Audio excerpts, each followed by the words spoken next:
Исәмсез Нияз абый. Исәм Фәннур. Менә сез театр белгече, тәнкыйтьче, шулай ук Алтын битлек премиясының эксперты. Әмма менә бу тапшыруга әзерләнгәндә мине бер факт бигрәк тә гаҗәпләндерде. Мин үзем Камытамал районыннан. Камскусте. Сезнең биографиягызда да бу як белән бәйле бер эпизод булган икән. Хикмәт нәрсәдә? Мин бит заманында беренче белем буенча ветврач. Һәм кайчандыр 2000 елларның башында мин менә нәк Камытамал районында хезмәт иттем. Ветеринарный врач булып. Әле аспирантурада менә ветеринария буенча укыганда мин әтиемнең инде танылган безнең әдәбият, театр белгече, тәнкыйтьче Рәүф Игламов.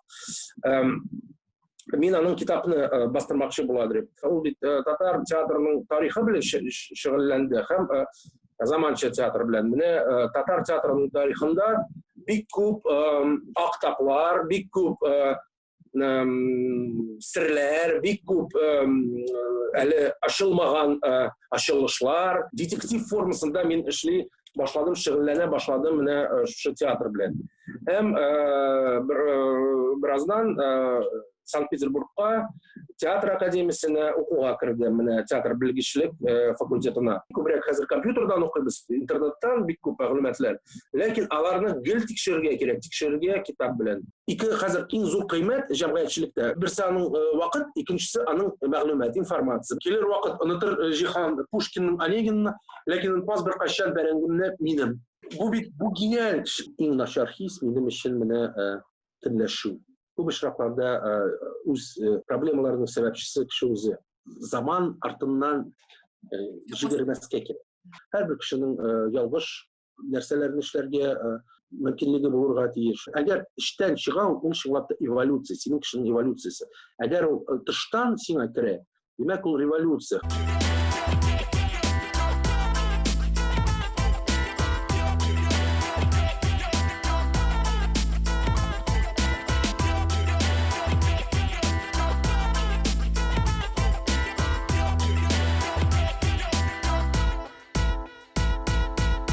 Халидның бүгенге кунагы турында уйлаганда, аның белән сөйләшкәндә, күрешкәндә, бу дөньяда акылның, фикернең мөһимлеге, кирәклеге искә төшә. Шәхсән минем шулай.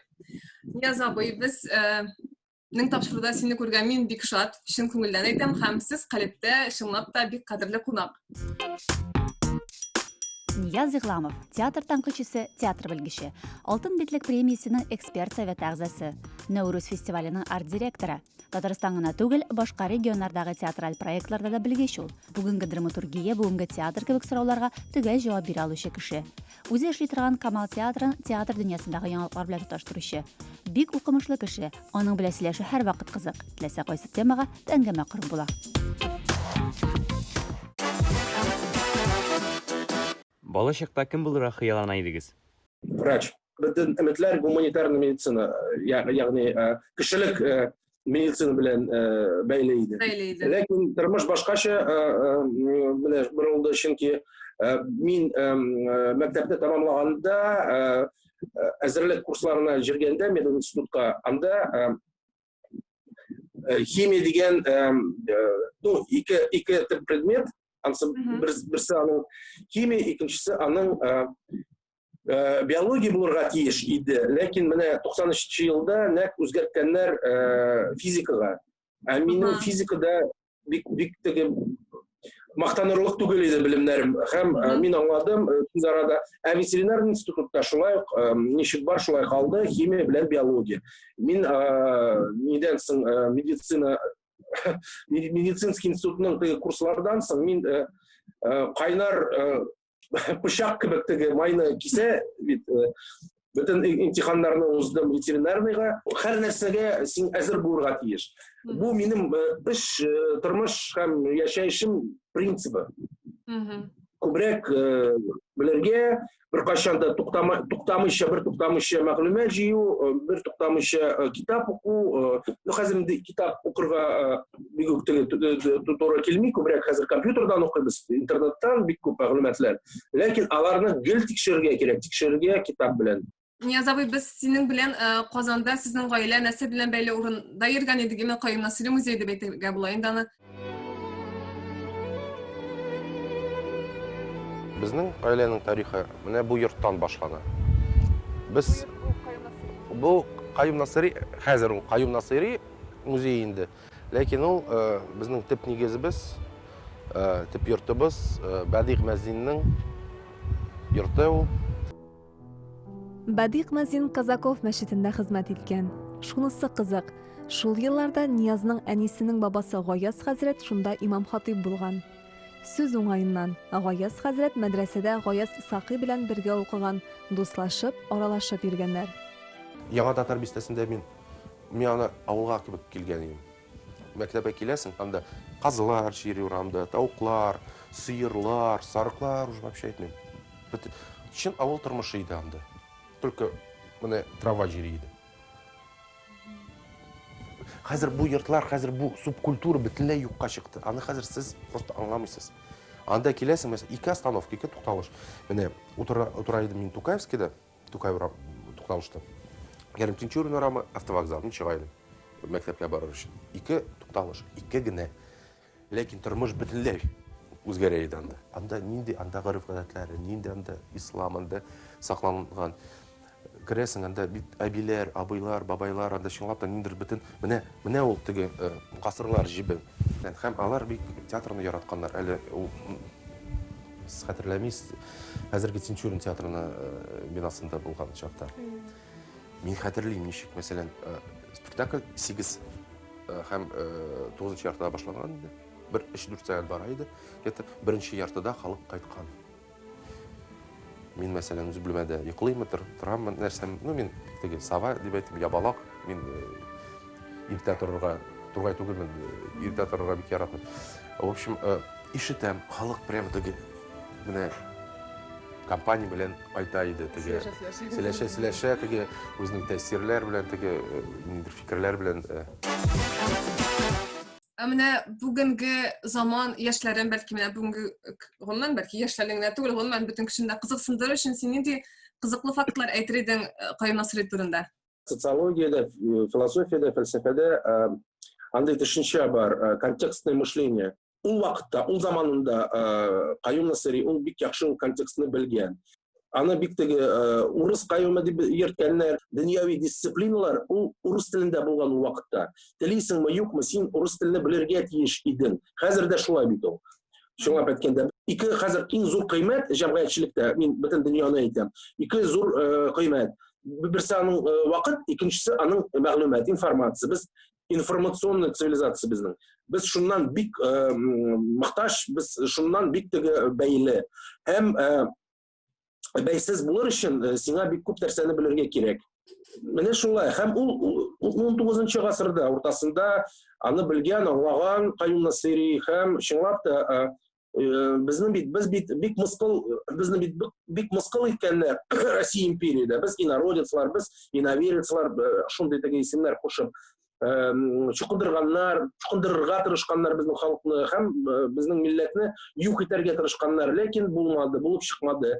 Ләкин менә шушы менә минемчә Каюм Насыйри белән Шәһабетдин Мәрҗани кебегрәк кешеләр аркасында мәгърифәтчеләр без аларны дибез. Чынлап та мәгърифәт кирәк, чөнки кара халык чынлап та ул хәзердә теге вакытта да аннары менә без әйтәбез, без сөйлибез, менә безнең вакытлы матбугат татарның 5-нче елдан чыга башлый. Сезне журналистларны шулай өйрәтәләр, ләкин бит менә Каюм Насыйриның календарьлары ул менә безнең татар матбугатының беренче карлыгачы булган, ул беренче адым булган, ул менә шушы почваны әзерли торган нәрсә иде. Бик минемчә бик мөһим нәрсә менә шушы көндәлекләр. Анда бөтен тормышта нинди бөтен бик күп мәгълүматлар, төрле темаларга, төрле ниләргә.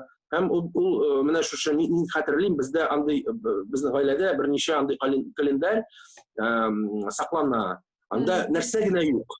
Ул вакыт өчен ул бик алдангы технология, бик алдангы чара иде ул вакытта. Ну, уйлап карагыз. Бердән бер императорское географическое общество әгъзасы, этнограф, аны урыста, немецта бик күп милләт вәкилләре хөрмәт иткән Каюм Насыйриның. Без мәктәптә укыганда безгә сөйләгәннәр, менә беренче рус революциясе безгә бөтен ишекләрне ачты татарга. Юк, ул гына түгел, менә шушы почваны әзерләде нәкъ менә Каюм Насыйрилар, Шиһабеддин Мәрҗанилар һәм башка мәгърифәтчеләр безнең. Сез Кыш бабайның булмавын ничек һәм кайда аңладыгыз? Сез аңа ышана идегезме? Һәм гомумән сез йорт ияләренә ышанасызмы? Нематериальный нәрсәләргә мин ышанмыйм.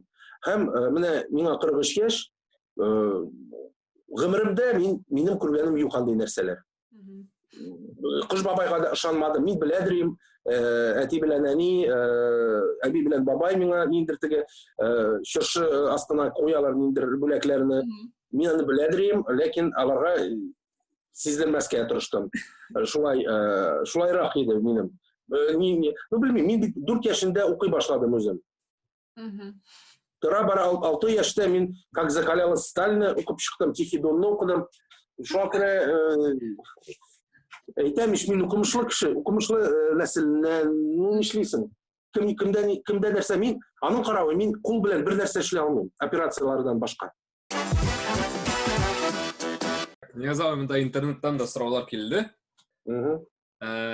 Сезгә иң ошаган рэпер, гомумән рэпка мөнәсәбәтегез? Тупак Шакур. Шәп. Рэпка мөнәсәбәтегез нинди? Җылы. Артистларның, режиссерларның сәяси карашларын игътибарга аласызмы? Ул сизеләме спектакльдә дип сорыйлар. Мин шушы сәяси ниләр урынына мин башка төшенчәне кулланыр идем, гражданлык позиция дигән төшенчәне. Менә шу гражданлык позициясе минем өчен бик мөһим. Минем өчен шу гражданлык позиция ул бик күп очракта шундый сизелми торган, менә тыштан сизелми торган нюанслар, флюидлар белән миңа керә. Мин беләм, мин аңлыйм, менә шушы кеше, мәсәлән, ул чынлап та гуманист, менә бу кеше чынлап та кешеләрне ярата, кешелек дөньясын ярата, кешегә хезмәт итә. Беренче чиратта, беренче критерий шу. Сәнгать кешесе, ул бит халык өчен, ул кеше өчен, кешелек дөньясы өчен хезмәт итәргә тиеш. Әгәр ул юк, әгәр үз өчен генә менә нәрсәләр уйланып, нитеп, кыланып, нәрсәдер эшли, мөгез чыгара, ул башка нәрсә. Нияз абый, менә сезнең шундый нәрсә булганы бармы? Сезнең тормышыгызда берәр спектакльме, романмы, белмим, берәр сәнгать әсәре сезнең тормышыгызны үзгәрткәне бармы? Ягъни алар һәркайсы күпмедер дәрәҗәдә тәэсир итәдер, без аны сизәбез, сизмибез. Әмма менә мин тәэсире дигәндә инде конкрет ниндидер адым ясарга этәргәне бәлки. Бар шундый писатель, язучы, инглиз язучысы инде, Джон Фаулс. Аның Аристос дигән әсәре бар. Укучы өчендә ниндидер сорау куя ул, мәсәлән, нәрсә ул яшәеш, нәрсә ул вакыт. 20 яшьтәге кешегә ул миңа ничектер йөрәккә бәрде, аңга бәрде. Шуны әйтер, атап әйтерим, менә беренче чиратта. Икенче чиратта 6-нчы елда менә нәрсәдер кирәк иде, ниндидер теге ниләр буенчамы, проектлармы, белмим, яңадан теге кулга алырга туры килде миңа Тукай җыентыкларын. Һәм шулкадәр яңадан аны ачтым. Нинди тирән мәгънәле, нинди акыллы язучы икән бу. Бер хастаның хәле мәсәлән. Шулкадәр, белмим, мәхәббәт шәрәфе. Образный, кинематографичный, минем өчен хастаханә бигрәк шундый. Бу образда, ул үзенең теге постмодернизмларны, хәтта теге предвосхищать итә торган кеше. Постмодернизмны. Ул абсолютно менә модернизм парадигмасы иҗат иткән кеше. Якын торырга мөмкин Джойс, якын торырга мөмкин Кафка монда. Тукай янында. Тукай алардан бер дә ким түгел. Аның теге килер вакыт онытыр Җиһан Пушкинның Онегинны, ләкин пас бер кайчан бәрәңгемне минем. Бу бит бу гениаль, просто. Нияз абый, сиңа бер бирем бар иде, син бик каты төрле халыкларның гимннарын яратайдың дип беләм. Кызыксынай. Хәзер мин сезгә гимн куячакмын, сез белергә тиеш булачаксыз. Мин аны тест кебек тә эшли алам. Бәлки сез шунда ук белерсез, аңларсыз. Израиль. Әйе.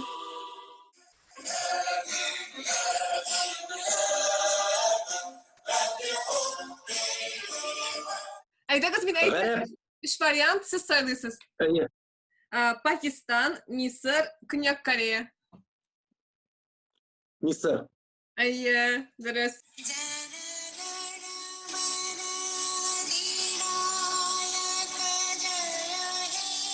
Таиланд, Кытай, Хиндстан.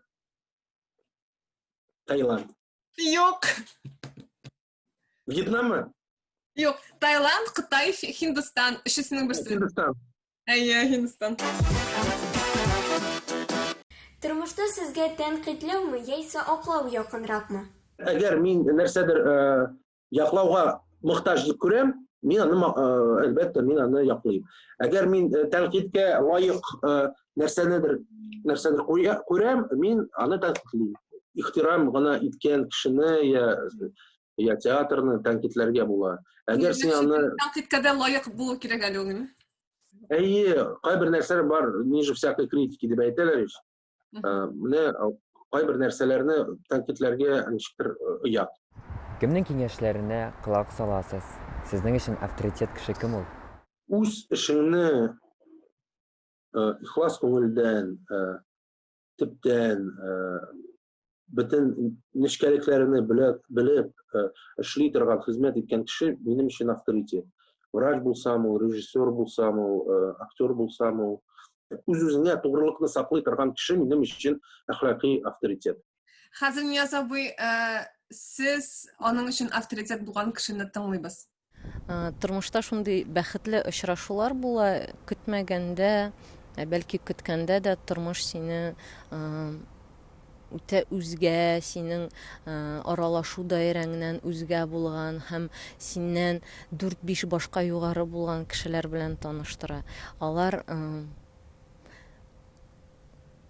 хәзинә кебек ул кешеләр, алар бөтенләй башка дөнья күргән кешеләр, алар бик белемле кешеләр.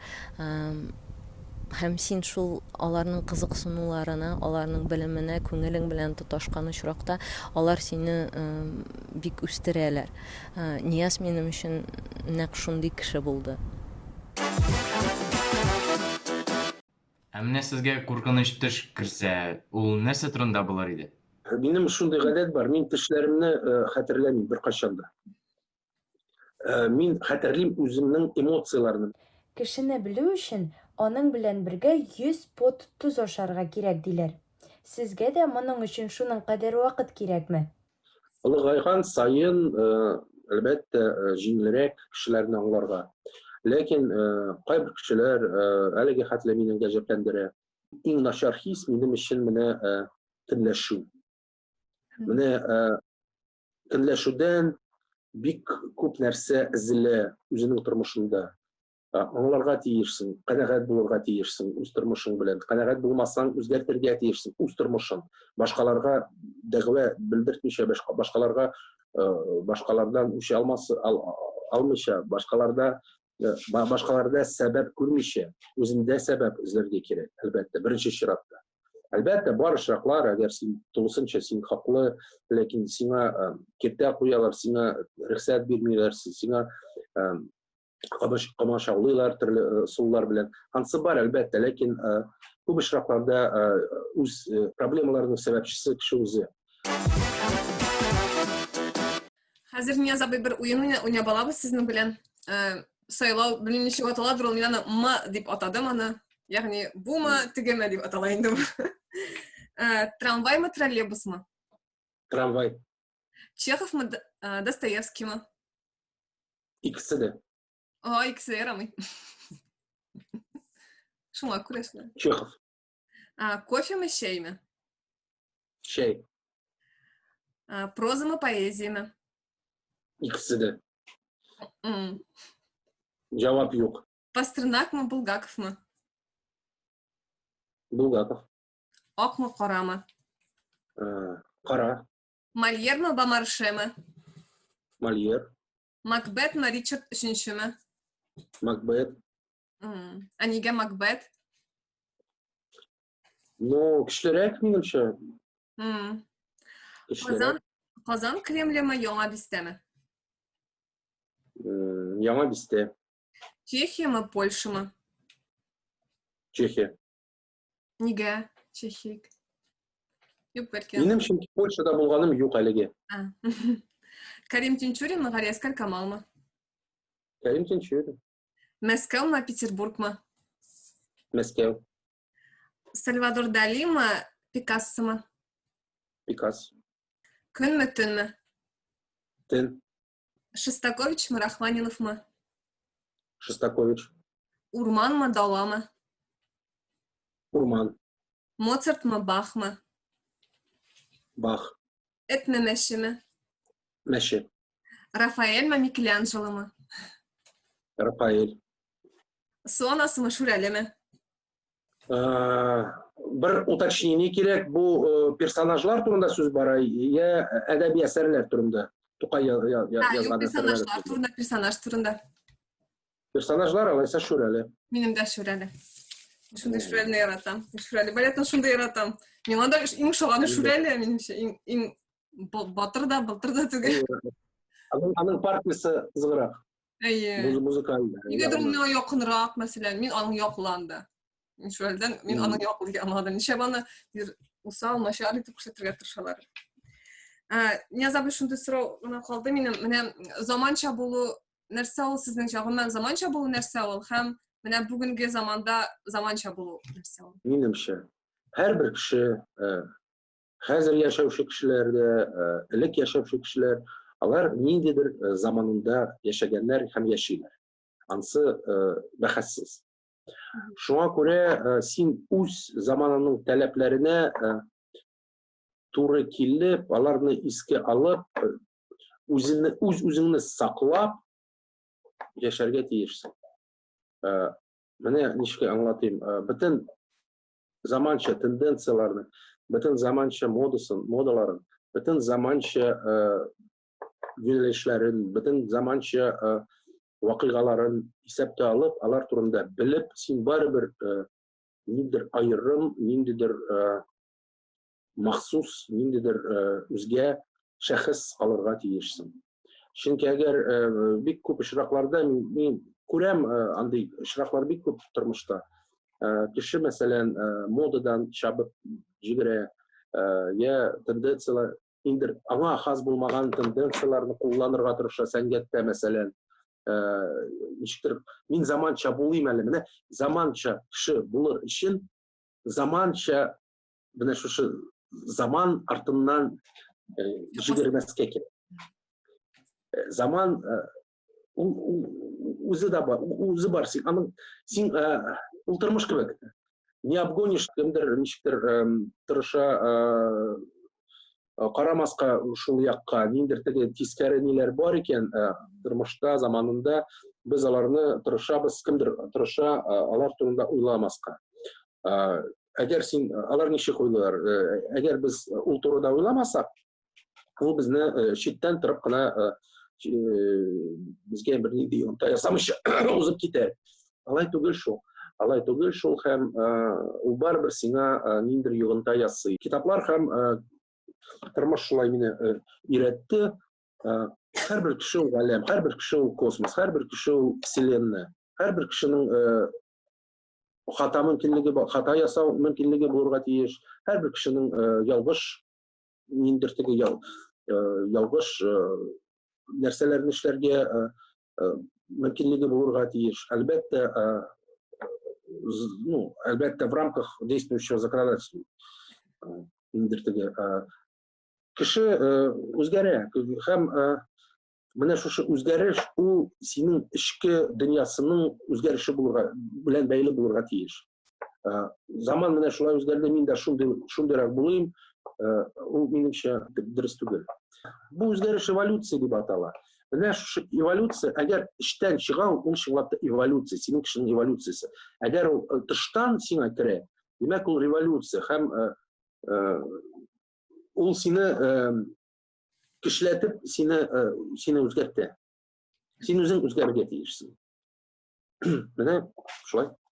Сезнең белән бөтен нәрсә турында сөйләшергә була, әмма мин шулай дип әйтер идем, сезнең белән нәрсә турында сөйләшү мөһим түгел, сезнең белән сөйләшү мөһим дип әйтер идем мин. Чөнки минем тавышым матур. Мин дә нәкъ шуны әйтмәкче идем.